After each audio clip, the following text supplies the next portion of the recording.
பிடிக்க வந்த அதிகாரிக்கு ஸ்கெட்ச் போட்ட மகீர். சினிமா சீனை போலவே சரியான சேசிங் சம்பவம். ஓடும் வாகனத்தில் நடந்த பரபரப்பு.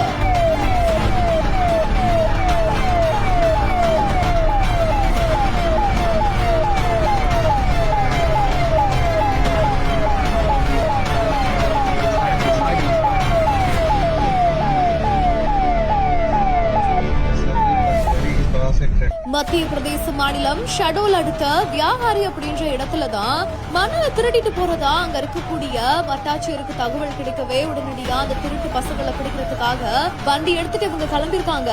அதிகாரிகள் வருவதை பார்த்துட்டு அந்த திருட்டு களவாணிகள் பக்காவா பிளான போட்டு மணலை திருடிட்டு போற அந்த ஒரு லாரியை ஸ்பீடா இயக்குனது மட்டும் இல்லாம லாரியை திறந்து விட்டு அதிகாரிகள் வரக்கூடிய அந்த ஒரு சாலையில மணலை கொட்டிட்டே போயிருக்காங்க. இருந்தாலும் கொஞ்சம் கூட கவலையே படாம அந்த வட்டாட்சியர் தலைமையிலான குழுவினர் அவங்களை பின்னாடியே ஃபாலோ பண்ணி துரத்து பிடிச்சிருக்காங்க. சினிமாவையே மிஞ்சிருக்கிற இந்த ஒரு சேசிங் சம்பவத்தோட வீடியோ காட்சிகள் இப்போ இணையதளங்கள்ல வெளியாகி பகீர கிளப்பிட்டு வருது.